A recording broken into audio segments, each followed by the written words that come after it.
Now, we begin. And indeed, once again, greetings unto you, beloved and holy children of light and of love divine.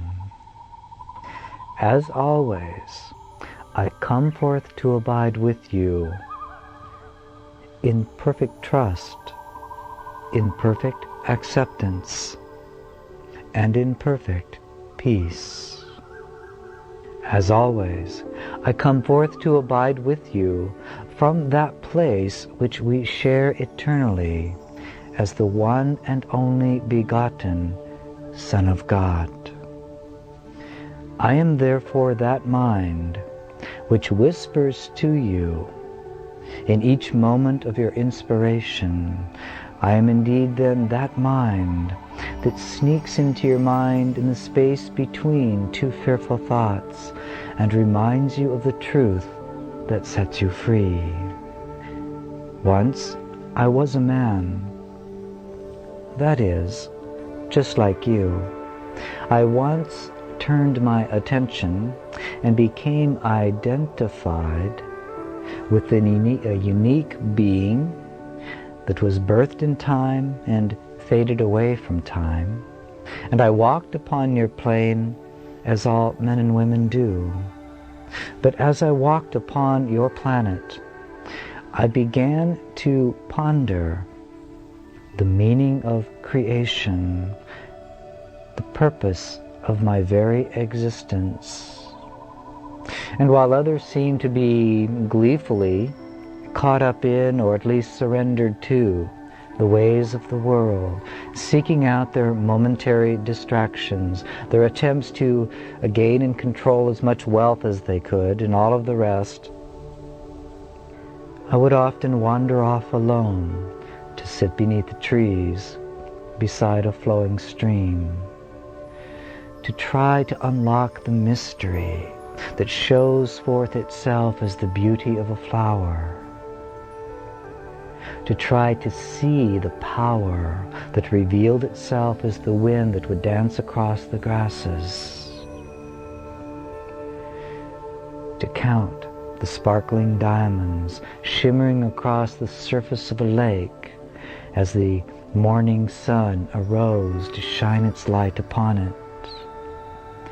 And I began to learn to ask of that source, that mystery, Father, one that has birthed me, why am I? Where am I? Who am I? My desire then increasingly became to know the truth that could set all mankind free. And I discovered that unless that freedom became fully manifest in me, it made no sense to talk about it with others. And so I sought out the greatest of minds, the best of teachers. And yes, I was blessed by a family structure already dedicated to understanding the mysteries of what they knew as God. And they led me to many such teachers. And as my own wisdom began to evolve, the teachers would look at me and go, something interesting is occurring here. But there were already those who knew more about me than I knew yet about myself. Prophets, seers, astrologers, the wise ones of many cultures who knew already that into the framework of the consensus mind of mankind, what you would call your collective consciousness, there was to be dropped a pebble into that still, clear pool that would create ripples that would begin to change how the consciousness of mankind perceived itself. I did not yet know these things for myself, for the very birth into this world was yet veiled in mystery for me, just as your birth was veiled in mystery for you, as you took on being human. And as I grew, I began to have revealed to me in the depth of my silent prayer and in the depth of my very silent meditation, glimmers, insights, recognitions, remembrances of other dimensions. I began to develop the ability to be in communication with masters of my lineage who had long since left the planet. I began to understand that consciousness is not limited to the space and volume of a body at all. And as I watched the people in their busy work, I began to see that the vast majority of beings totally confused themselves with the body. They lived as if they dwelt within the body and therefore were imprisoned in some strange way. They lived as if what occurred to the body occurred to them. They lived as if they did not know that they could transcend the body at any moment, that they could taste the vast expanse of consciousness, that they could journey to other times and places with little more than a surrendering of attention to the world they had made. At first I did not understand these things, and I perceived myself to be quite odd. And within me there were conflicts as the fears in my consciousness arose, the fears that are part of the human consensus reality. The conflict. Shall I remain like everyone else? Perhaps I should return to my father's carpentry shop and simply accept that I am destined to just be a carpenter. But there were other voices that spoke to me and called me. They would come often in the night. And as I developed my ability to discern these other realities, these other dimensions, by shifting my attention from the world of the body to the world of inner vision, often they would come in the night and stand beside my bed, and I came to know who they were. I came to recognize the masters and teachers of a very ancient lineage of which I was a part. And they would come and whisper to me, "Forget not the purpose for which you are sent forth from the mind of God. For through you there shall be birthed the beginning of an ancient remembrance, and your life shall become that which demonstrates to many the truth that only love is real." The point of all of this is simple. I want to convey to you yet again that the life I lived as a man was not unlike your very own. I began veiled in mystery, a child among children, a human being struggling to make sense of his world. Yes, there was within me something calling, a longing to know something that the world did not seem to teach. But is it not true that many of you have felt that same call, that same longing to touch what is invisible, to see what cannot be seen, to hear what ears have never heard, to embrace what arms cannot reach, to abide in perfect peace and perfect trust? Beloved friends, understand well then But I say to you yet again that I come only as your brother and as your friend, one who has walked as you walk, one who has breathed as you breathe, one who has cried as you cry, one who has laughed as you laugh. I am as you are. And if there be anything that I can give unto you, it is simply this.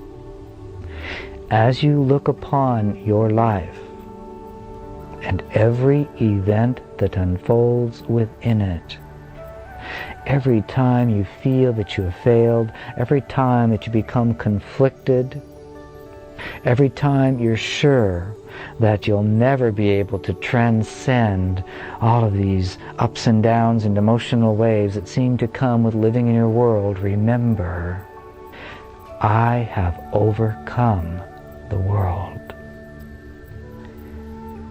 And because I have done it, it is done for you already. And why? Because we share the same infinite field of mind that far transcends all levels, dimensions of manifestation. You can tap into what has already occurred. You need only look upon me as your brother and friend and acknowledge that the world has been overcome, and then accept the freedom which is the effect of its overcoming as your own. So that you learn to sit in your chair after your 5 minutes of abiding as Christ, in which you say to yourself, here I am free. Heaven is now. The past is passed away, and I choose anew. And this day I commit myself to teaching only love by sharing only loving thoughts. This one day I will look upon each one that comes into my experience, and I will first breathe deeply the presence of the Holy Spirit, and I will look out through eyes transformed by the simple acknowledgement of the truth. All minds are joined, and I see not a stranger before me, but one who walks as I walk, who feels as I feel, who longs as I long, who is humbled as I am humbled, who prays for peace as I have prayed. Therefore I will give them what they seek, and in that giving I receive it.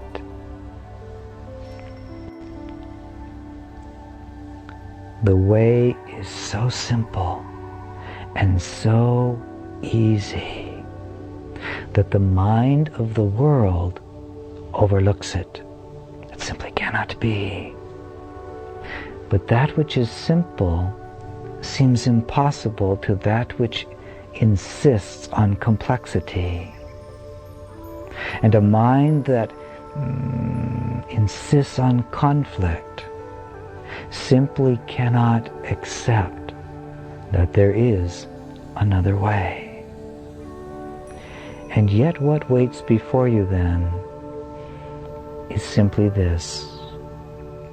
In the end of all of your struggles, in the end of all of your doubts, and in the end of all of the moments of your unconscious conforming to the mind of the world, there yet remains the simple choice to be made. The choice to acknowledge the truth that has already set you free. I and my Father are one.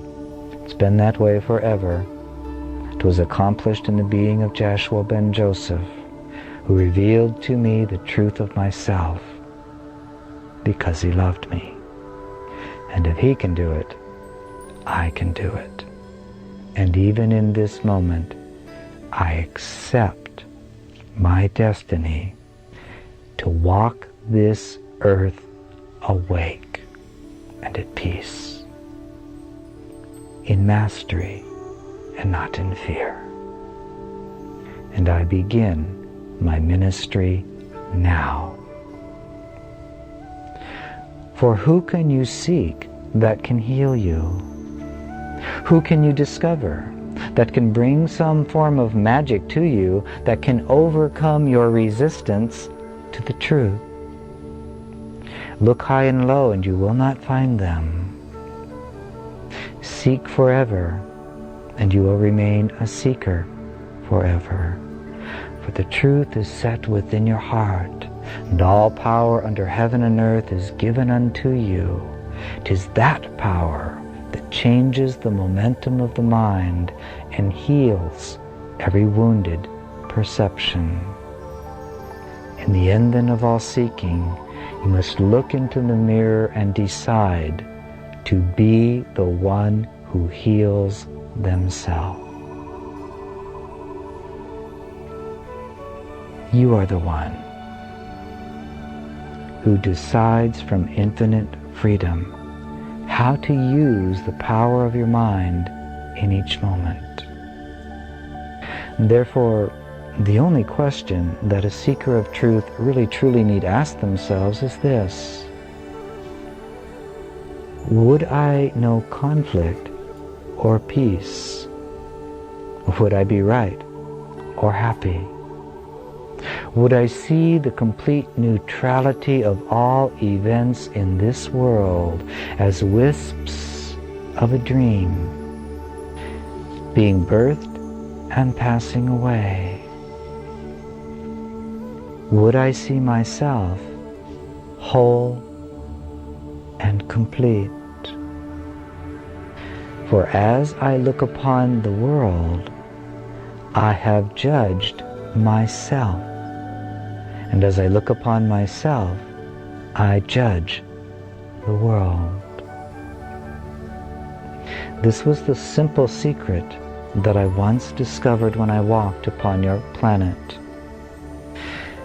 That it wasn't about achieving some grand mystical state of consciousness. It wasn't about acquiring great powers that could attract the attention of thousands. It wasn't even about being able to manifest, although these powers may indeed often express themselves through the mind as it awakens. It is about accepting the truth that is true always, and being determined to allow that truth to be the foundation from which you enjoin each and every moment of your experience. I am awake. I am safe. I am at peace. What do I truly want this moment to be for? For as I decree it, so shall it be. Beloved friends, the way is easy and without effort. You exist to extend your treasure, and your treasure is that which is laid up in heaven through the decision to remember only your loving thoughts, to extend only loving thoughts, to allow your actions to express or to manifest in the field of time the good, the beautiful, and the holy. And never is your freedom taken from you. Never in any circumstance do you lose the innocent freedom to teach only love, to be the presence of peace, to recognize that the world can give you nothing, just as the world can take nothing from you.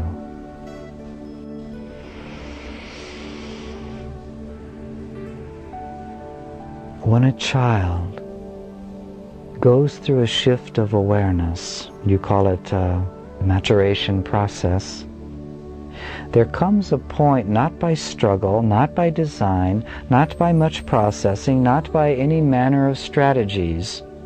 The child merely in an instant looks at the toys that they have been playing with and simply transcends them. And the parents come home and the child has taken the toy truck and put it away in the closet. The doll is put on a windowsill and a book is picked up instead. Who makes the change? No one outside that child. And when you put aside any negative habit, as you would perceive it to be, when you have given up placing value in something that no longer serves you, you merely transcend it and it is done with. No big deal. No one does it for you. You simply decide. You pull back the value you had placed on it, and the objects that were the symbols of what you were valuing merely drop out of your life. In just this way, unenlightenment can be put away as though it were a toy that you have outgrown, by merely looking at all of the effects of unenlightenment, and then to ask the question, is this what I wish to have continue as my experience? Or am I willing to put the doll on the windowsill and pick up a book instead? A book that speaks of life, a book that is filled with wisdom, a book that teaches you how to step lightly in the world, to be in the world but not of it. And that book is the depth of your consciousness in which all things are already written. And that depth finds its source in your heart. And you enter it therein through forgiveness, through the process of relinquishing the world, not hating the world, not despising the world, but simply relinquishing it. You allow your time to serve you in the process of relinquishing what does not serve you any longer and what only disturbs your peace. And as you cultivate that practice, you will find that the peace that is already within you, that you've touched 1,000 times in 1,000,000 different ways, begins to grow more constant. Like the rays of the sun beginning to filter through the fog that has settled into the mountain valley, obscuring the clarity of all things. Your peace descends gently like a dove, descending, as some would say, through the crown, down through the brain, mind, and down even to the heart, the abdomen, and throughout the cells of the body while the body lasts. Gently relinquishing the world rests on your decision to choose to teach only love, because you have realized that when you don't, the effect that you know immediately is painful it is conflicted, it is unfulfilling, and that is what you want no longer. Here you have begun to transcend the world that you have made and to reclaim the world made for you, a world that rests in perfect union, in the union of Father and Son, God and offspring, Creator, created. The way is easy and without effort. What value have you ever placed upon the world that has restored to you the peace that you seek? Oh, this automobile will do it. This relationship will do it. This new career will do it. If only I can take a trip to the far corners of the world, then I will be at peace. And so peace never quite comes. A creator abiding in enlightenment knows that all events are neutral, so neutral that they have no effect, except for those who choose to be caught up in illusions. The Creator, awakened, merely creates out of devotion to the mystery of that which has created him or her. The mind of an enlightened Creator does not arise in the morning and say, "How can I survive yet another day in this world?" In the morning, when an enlightened Creator arises, the question is, how this day might I extend the treasure of the good, the holy, and the beautiful? How can I, right where I am, experience these treasures even within the space and volume of this body? How can I look lovingly upon what my physical eyes show me, so that I discern or extract the good, the holy, and the beautiful, and therefore give them to myself? The mind of an enlightened Creator knows that of themselves they do nothing. But in each moment of decision, they can allow the great power and mystery of love to direct their course. And they can begin to utilize time to refine their ability to hear only the voice for love, moment by moment, breath by breath, day by day, until time is translated into eternity, and the mind rests, reclines in its perfect union with God. Events still occur. The world is still what the world will choose to be, unaware that there walks in its midst one who is awake, who needs to make no show. They merely are the presence of wakefulness, knowing that each moment it will now be informed by the guidance of the Comforter, the guidance of right-mindedness, the guidance of enlightenment, so that they are no longer attached to fearing, what should I say, what should I do, how will this person take it, how will that person take it. The world is no longer a concern, and they experience their very life as of ongoing, flowing mystery, as though something else were living through them. And this is the meaning of my friend's words. Let that mind be in you, which was in our Lord, Christ Jesus, as you would read in your Bible. That mind is the mind of perfect freedom. It doesn't belong to anyone, but it can be cultivated to flow through you. But only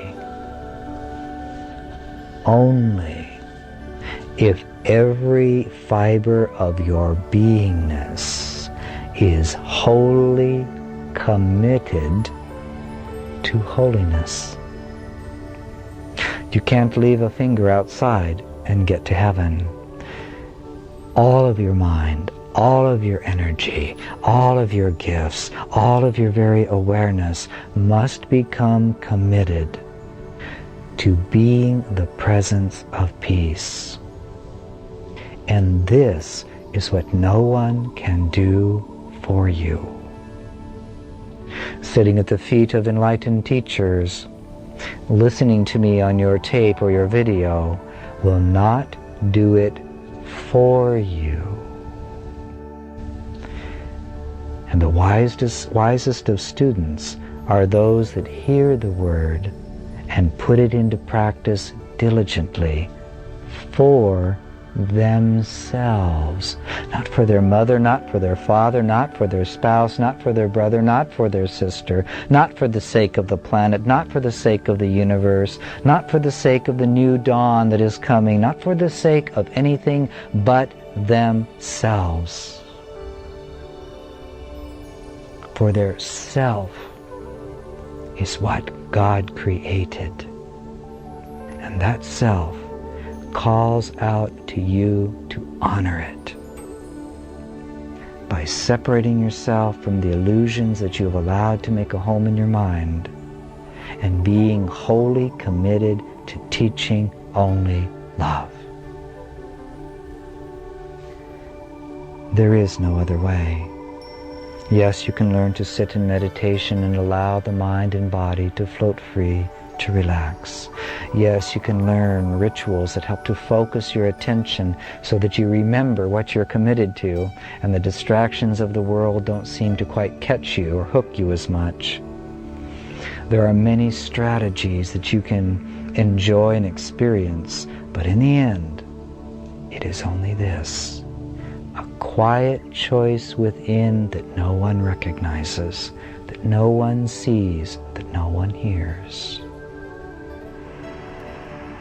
This is why I once shouted at the Pharisees, "Oh yes, well you indeed get your reward standing on the street corners letting everybody know that you're fasting and praying, when indeed you should go into your own closet to pray." That is, to be in your own privacy, making not a show, but simply using each moment to reaffirm your commitment to learning all that love is by teaching it.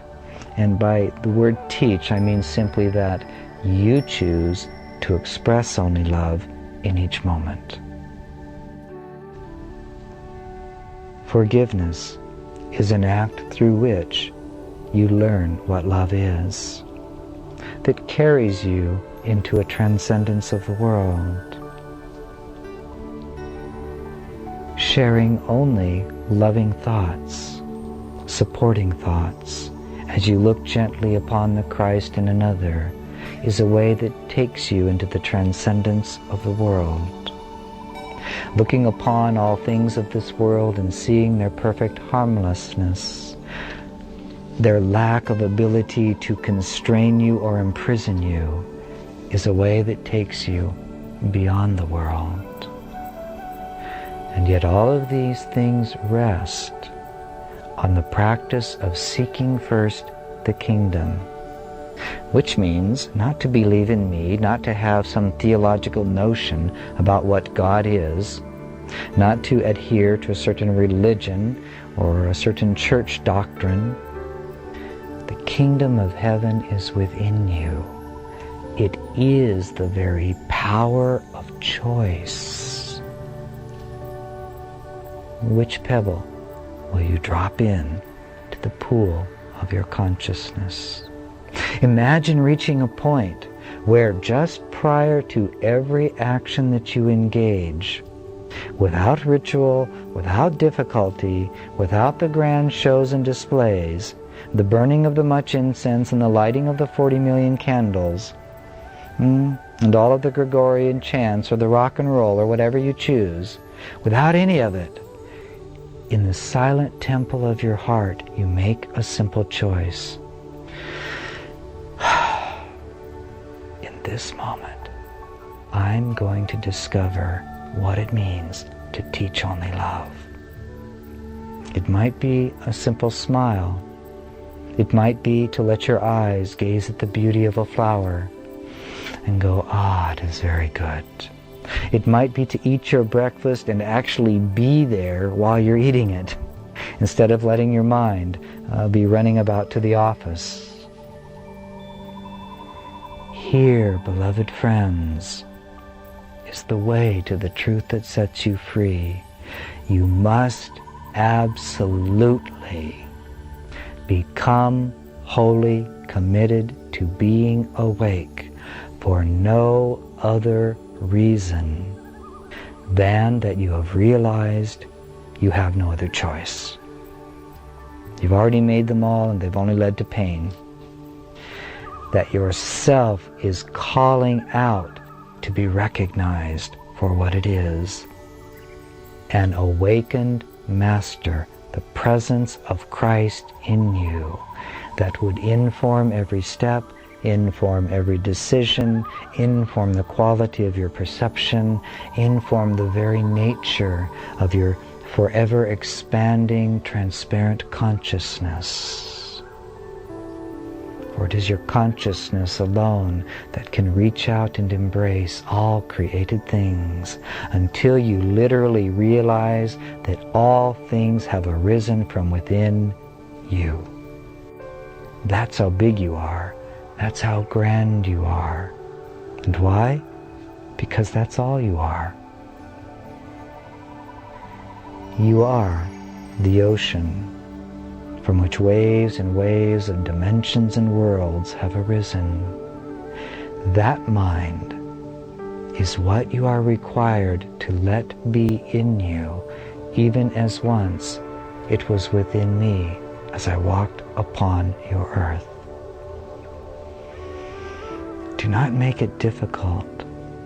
And whenever you hear of a teacher teaching this or a teacher teaching that, ask yourself this: do they offer me simplicity or complexity? Do they offer an ordinary peace, or must I have several trappings around me? Do they give me complex meditations and prayers and things to do, or do they simply remind me of the truth and ask me to rest in it? Will they tell me that I need to go on 1,000 pilgrimages? Or do they remind me that when I make my cup of tea in the morning, heaven is present if I will remember who's making the tea? Christ is. Be you therefore not distracted, for in the end of this age there is coming forth a whole smorgasbord of those who profess to be teachers of enlightenment, who will guide you into all knowledge. Look carefully and see. Do they demand of you that you follow them? Do they demand of you that you give up your own discernment? Or do they egg you on to look deeper within? What are you feeling? What do you think? What do you want to do? Are you willing to accept responsibility for the effect? What do you believe? What do you want? You are free. I am equal to you. I'm just in the role as a temporary guide for you, and someday you'll be far beyond me. How do they speak? What do they teach? Is there fear filtering into their words? Do they believe that they must teach you to control the forces of nature, the forces of the mind? Do they teach you to protect yourself against evil? There are many, and there will be many more. And when you hear these things coming from them, turn and flee from their presence. For you do not need them. You are already beyond them. Ask only how can I extend my treasure this day? And lay up treasures where moth and dust cannot corrupt. That is, where time and materiality and the body and the world cannot hook you, but rather lay up treasures which are in heaven: forgiveness, peace, unlimitedness, recognition of your unlimited power, that which brings you joy and puts a smile upon your countenance. Lay up for yourself these treasures, and all things shall be added unto you. For there is a way of being in the world that requires no planning or striving, though to enter it does require the relinquishing of fear. To enter it requires a commitment to teaching only love until the mind is again whole and undivided. There is a way of being in the world that isn't here at all. The body still abides. Yes, you still act just like everybody thinks you act. That is, they know your name, they know where you live, you know which car you're supposed to drive, you know who you go home to at night. But through it all, there is pervaded in your consciousness a transparency as you look upon all things, and whatever feelings arise, come and go, but somehow you begin to recognize that you're much larger than the things that come and go, that you are watching a dance of shadows, a dream gently passing by that is gone in a cosmic split second.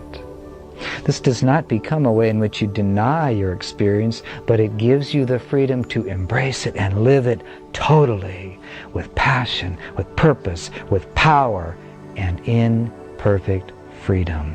No anxiety, no pressure, just the willingness to dance in the world of dreams while remaining awake.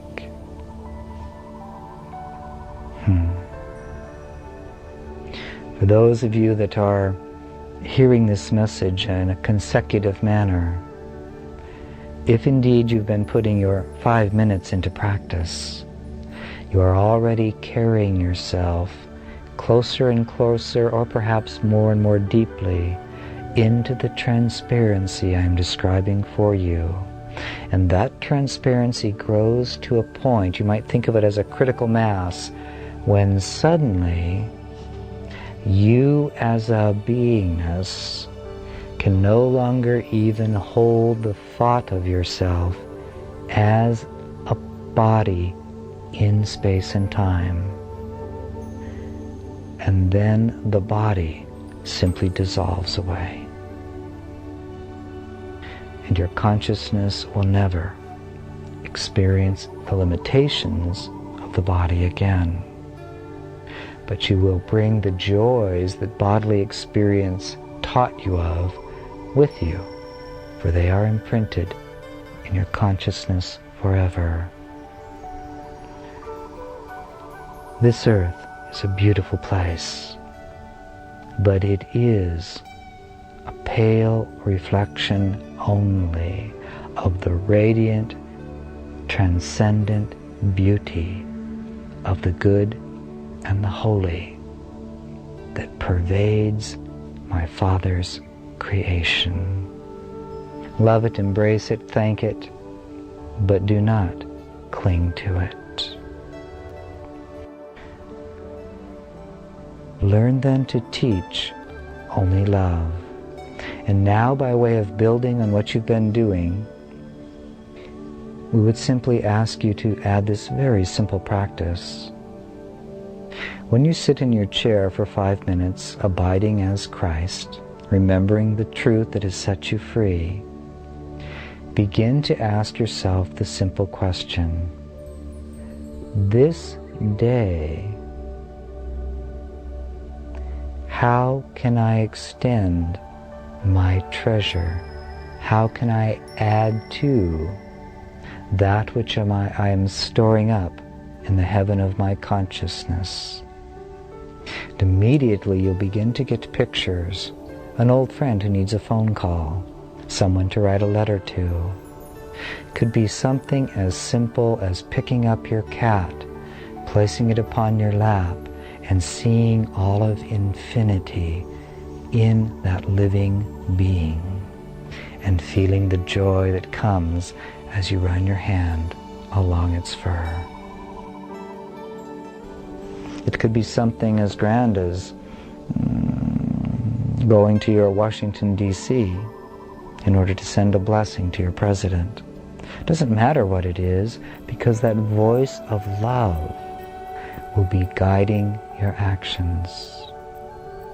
It may be as simple as turning to your spouse and saying, "You know, I appreciate you." That's all. Whatever it is, let that day not fade away until that action is accomplished, or at least set into motion. So you see, the great question is, am I willing to trust the flow from my Father's mind through my own as that which empowers me to extend my treasure? Yes, it does mean living unlike the way the world lives. Yes, it does mean going against the grain. And you may seem to need to apply more energy to it at first, as you get the momentum of your mind to turn in another direction, to shake loose all of the sludge that has settled into your consciousness. But I can promise you, if you will take up such a path, simply, joyfully, gently, patiently, the end of your journey is certain. If you choose a path filled with magic and many complex strategies, the end is not so certain. The way is easy and without effort. I am already that which I seek. I need only allow it to guide me. And while this body lasts, I will allow it to be a communication device that extends the treasure of perfect love, perfect safety, and perfect peace to all who enter my house. And your house is your field of energy, the expanse of your presence.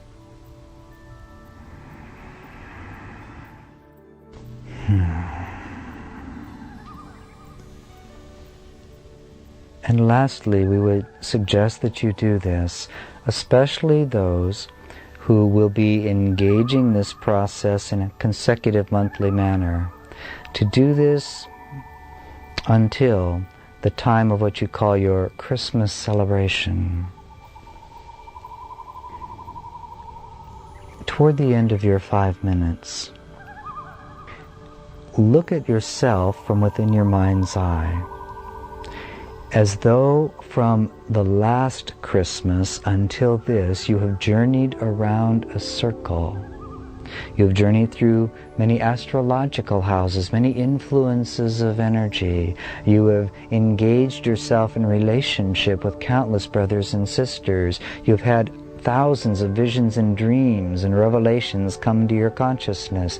You have had umpteen million opportunities to be disturbed and lose your peace. You have been like a sojourner, the prodigal son who has gone out through the realms of human consciousness, and now you see yourself completing the circle. From the time you first hear this, count the days until what you call your 25th of December, and let each day be seen as a step, a pilgrimage, a completion of a very ancient circle. Let each day be one in which you reaffirm your commitment to releasing everything unlike love in yourself, so that as you come to your December 25th, you will dedicate yourself to being prepared for it. And on December 24th, you will go to bed early enough and in quiet and in prayer, so that you can awaken before the first rays of the new day come to caress the earth. And you will take yourself out of your doors, even if you must bundle up the body, and you will make haste to a place of vision, a place where you can look out over wherever you live, and let that represent your ability to look out over all of creation. There, turn to face the direction of the arising sun and go into a simple prayer. Close your eyes. Realize that you see nothing through the physical eyes anyway. Stand with the arms at the sides and the palms open. Breathe deeply into the body, relax the mind, and begin simply to say within yourself, death has occurred, and now the birth of Christ is at hand. Father, I accept fully your will for me, and your will is only that I be happy and use time to extend my treasure. And now I receive the warmth of your light and your love. And then merely stand and wait and receive the warmth of the light. For rest assured, even if the skies are cloudy, as the sun arises, there is a change in the energy of the air. And if you're quiet, you can feel how it begins to affect the energy sphere of your awareness and of your body. Drink that solar energy in through every cell of your body. Drink it in until you feel your very spinal column warmed.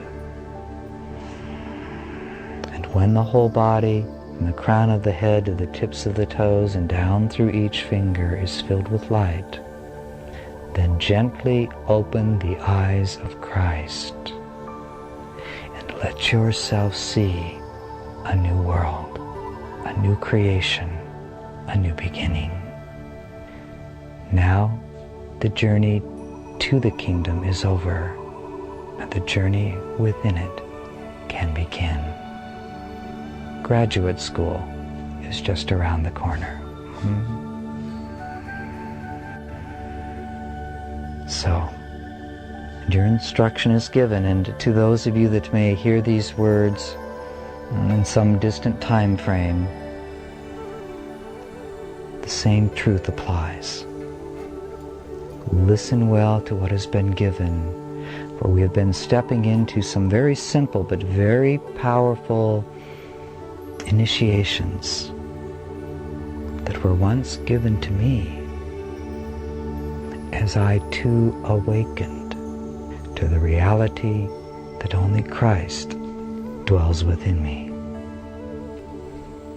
And with that, beloved friends, we will bring this hour to a close. Listen well to all that has been shared. Do not take it, shall we say, lightly, although it is only filled with light. Consider well each phrase, each sentence, and even the pauses between the words, for in those silent pauses, revelations can come. It is time to birth fully the presence of the peaceful Christ within you.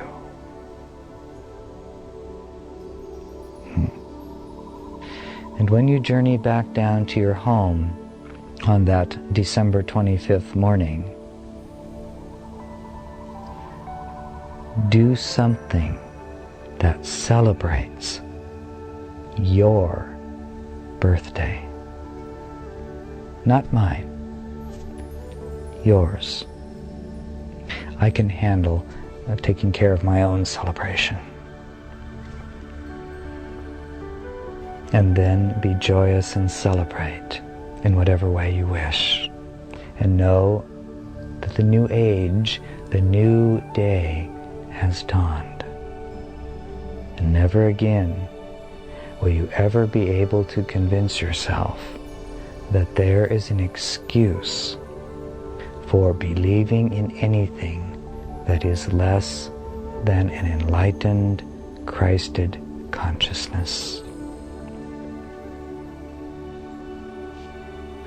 Peace then be unto you always, and always am I with you. Amen.